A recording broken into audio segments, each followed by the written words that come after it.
महाराज बड़ी सुंदर कथा दादा बलि चरित्र की। आइए ध्यान रखें, बलि की पत्नी का नाम क्या है? बिंद्रावली। बलि की एक बिटिया है रतनवाला। और दादा ये मैं वंशावली बता दूं, जो मैंने अभी कथा आपको श्रवण कराई है प्रहलाद चरित्र की। माताएं हाँ करो बात, हम सुनने का बातें करती हो, बोलो शांति बनाए रखिए, बोले नहीं मैया, यहाँ की मैया बड़ी अच्छी है, बात नहीं करना। सुखदेव बाबा वर्णन करते हैं दादा, हेड़ा कश्यप के पुत्र हुए प्रहलाद और प्रहलाद के हुए बहरोचन। महाराज बहरोचन के कोई संतान ना आए है दादा, तो एक बार बहरोचन जंगल में मरने के लिए पहुंचे।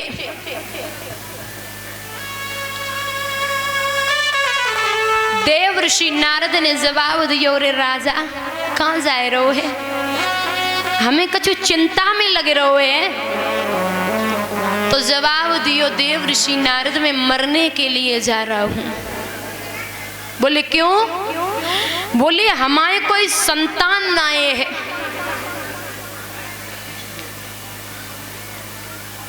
बोले संतान ना आए है तो क्या मरने जाओगे?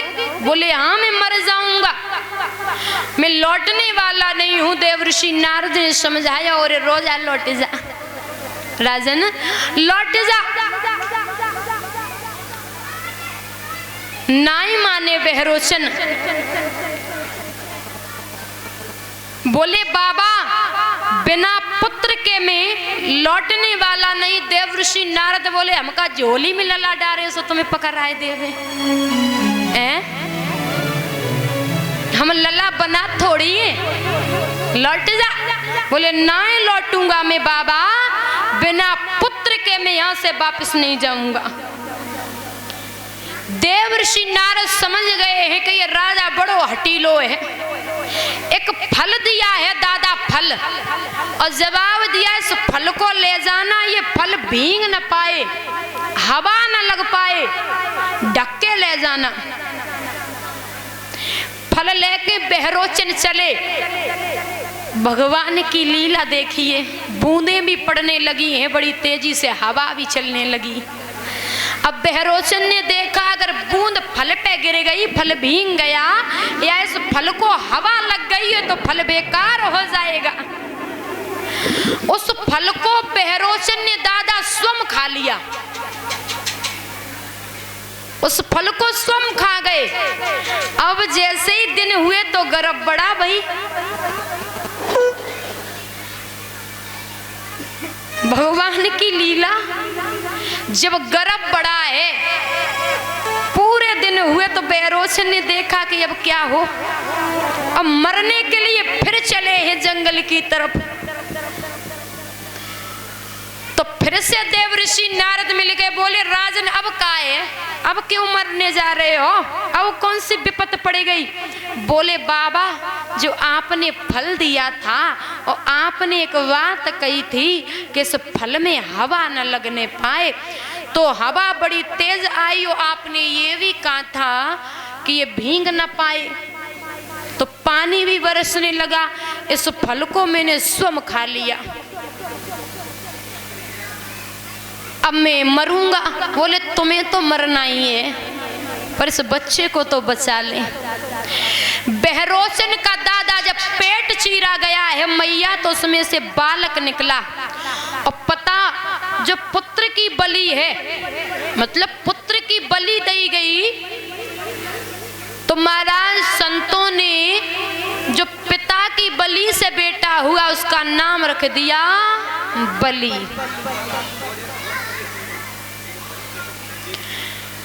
जो बलि है वो बेरोचन के पुत्र हैं, इनका जन्म इस प्रकार से हुआ, ये पिता की उदर से निकले, इन्होंने किसी मैया के गर्भ से जन्म नहीं लिया है, ये पिता की संतान है।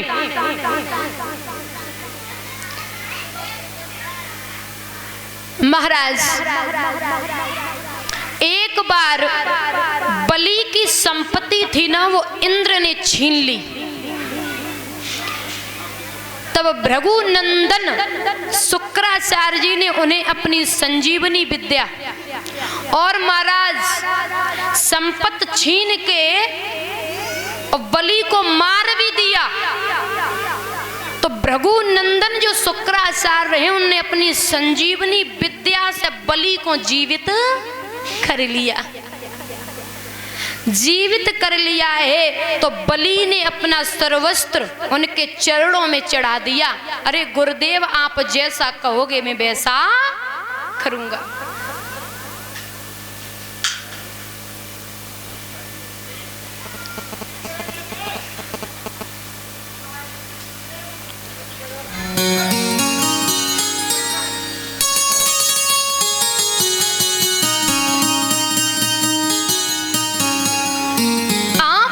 करोगे। विश्वजित नाम का यज्ञ रचाया है, उस यज्ञ कुंड में सोने की चादर,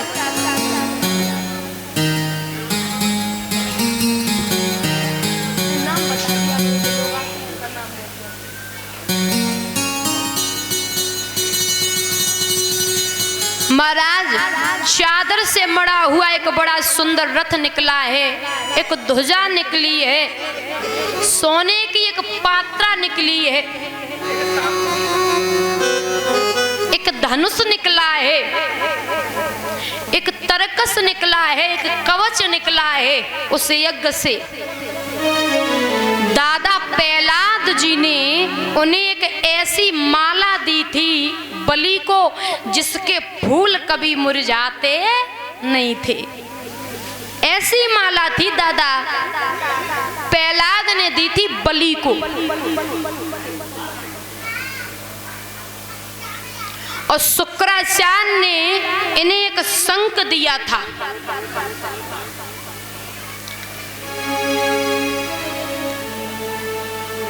महाराज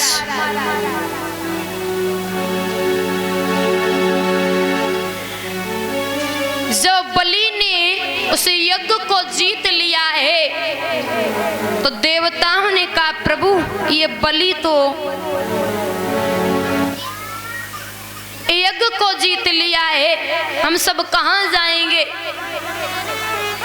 और ये अपने गुरु की बात बहुत मानता है। देवता भगवान को मनाने लगे कि आप बलि की परीक्षा ले। तो भगवान ने दादा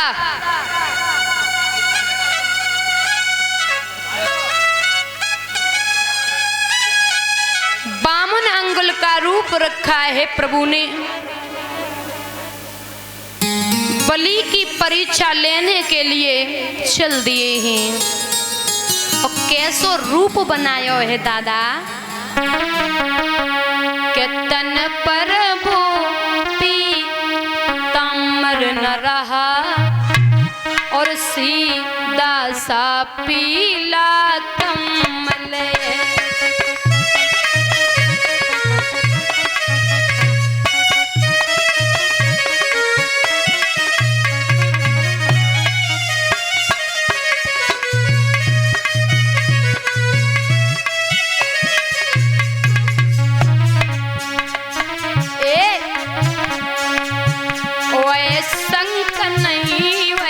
चक्र नहीं, हाथों में एक कमंडल है।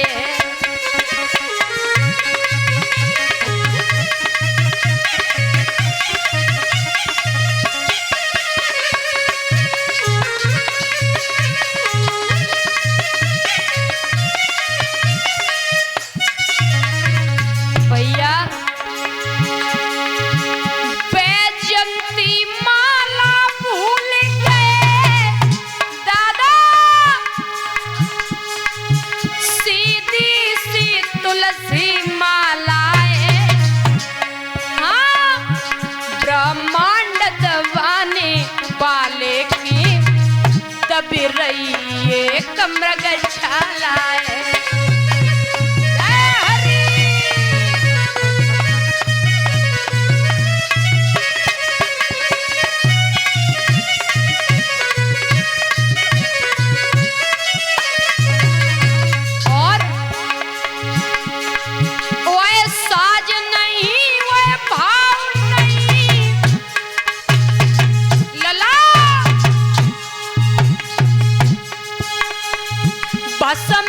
का तिलक लगाए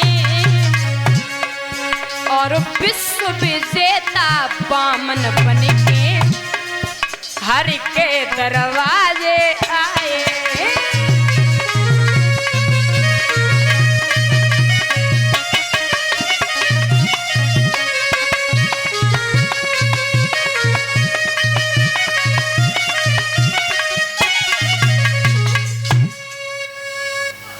और ये परम सम्मानी परम आदरणीय जो भैया मुन्ना सिंह गुजर 501 रुपए से व्यास गद्दी पे मुझे सम्मानित कर रहे हैं। भगवान से कहना कन्हैया सुख संपत्ति प्रदान हो, गोपाल धन के भंडार भरते रहें, भैया के घर में कभी भी किसी बात की कमी ना पड़े, भगवान से ही कामना करती हूँ। बोलिए कन्हैया लाल की।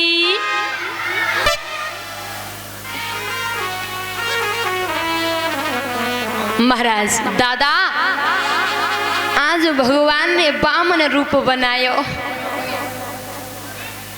तन पे पीताम्बर है, बैजंती माला भूल गए, सीधी तुलसी की माला है, ब्रह्मांड दबाने वाले के दबी रही आज मृगा छाला है। प्रभु ने ये रूप बना करके बलि के दरवाजे पे पहुंच गए। राजा बलि ने बामन भगवान का पूजन किया है, मस्तक पे तिलक लगाया, सुंदर आसन डाल के और प्रभु को सिंहासन पे बैठा लियो।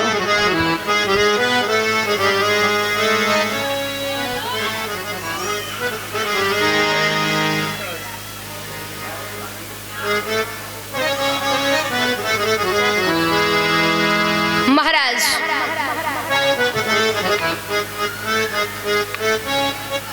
सिंहासन पे बैठा लिया है और बोले हैं